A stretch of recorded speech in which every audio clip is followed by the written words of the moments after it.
Proses pembelajaran daring kelas 4 SD swasta HKBP Batu 4 wali kelas Evi Juliana Mani. 5, 4, 3, 2, 1, 0.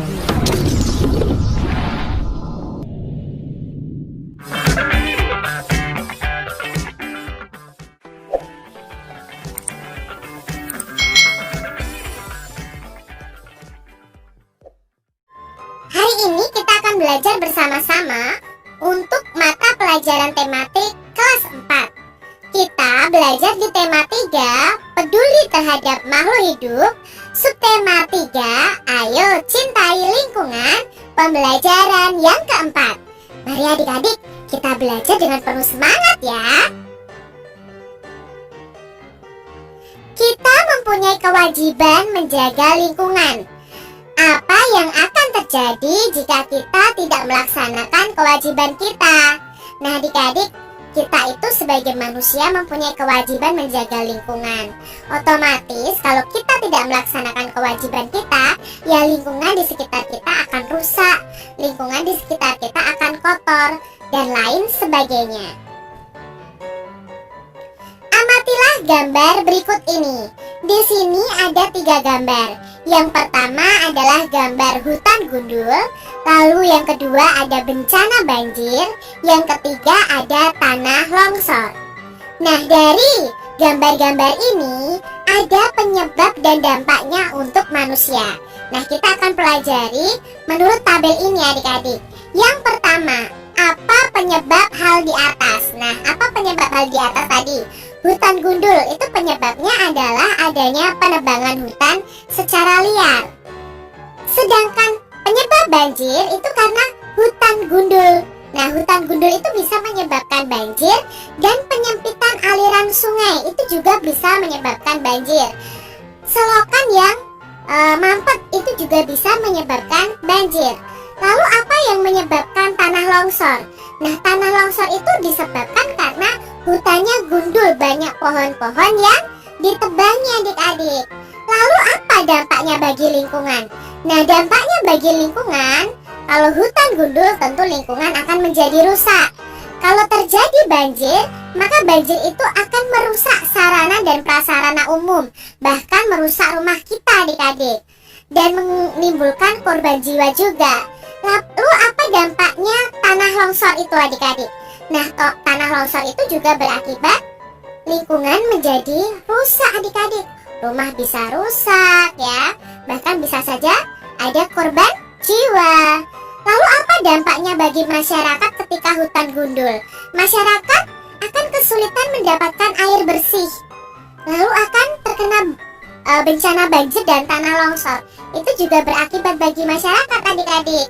Nah, ketika banjir, dampaknya bagi masyarakat, masyarakat itu menderita karena kehilangan harta benda bahkan nyawa. Kalau terjadi tanah longsor, dampaknya bagi masyarakat adalah banyak rumah yang akan tertimbun dan banyak korban jiwa. Nah, saran kita apa dengan gambar-gambar tersebut? Supaya tidak terjadi ya bencana banjir, tanah longsor. Itu apa saran kita? Nah, di sini Kak Cira sudah tuliskan sarannya. Sebaiknya hutan tidak boleh ditebang sembarangan. Kalaupun harus ditebang, harus dengan sistem tebang pilih, yaitu menebang pohon yang sudah tua. Nah, setelah itu kita menanam kembali supaya tidak gundul hutannya adik-adik. Lalu saran supaya tidak terjadi banjir adalah sebaiknya tidak membangun rumah di tepian sungai dan tidak menebang hutan secara sembarangan. Nah, supaya tidak terjadi tanah longsor, sarannya sebaiknya tidak menebang hutan sembarangan dan tidak membangun rumah di daerah perbukitan. Itu tadi yang bisa kita analisis bersama berdasarkan gambar tadi. Apa dampak dari tidak melaksanakan kewajiban terhadap lingkungan?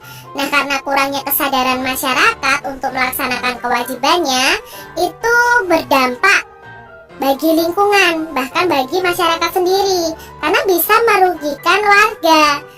Nah, karena merugikan warga ini karena apa, Kak? Ya karena bisa saja warga terkena bencana ya, seperti tanah longsor, banjir, dan lain sebagainya.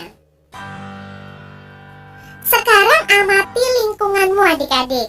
Kalian bisa mengamatinya dan menuliskan fakta-fakta apa yang telah kamu temukan di lingkunganmu. Misalnya mengenai kesadaran masyarakat menjaga lingkungan. Apa yang bisa kita simpulkan? Apakah warga di sekitarmu sudah mencintai lingkungan? Coba jelaskan. Nah, apa dampak dari tindakan yang dilakukan? Menjaga lingkungan adalah kewajiban seluruh masyarakat. Dengan menjaga lingkungan, kita akan memberikan hak orang lain untuk hidup nyaman. Jadi adik-adik, mari kita menjaga lingkungan kita, karena itu adalah kewajiban kita. Kalau lingkungan bersih, otomatis orang-orang yang hidup atau tinggal di dalamnya juga akan merasa nyaman. Demikian tadi adik-adik pembahasan kita di tematik kelas 4 tema 3, subtema 3 pembelajaran yang keempat.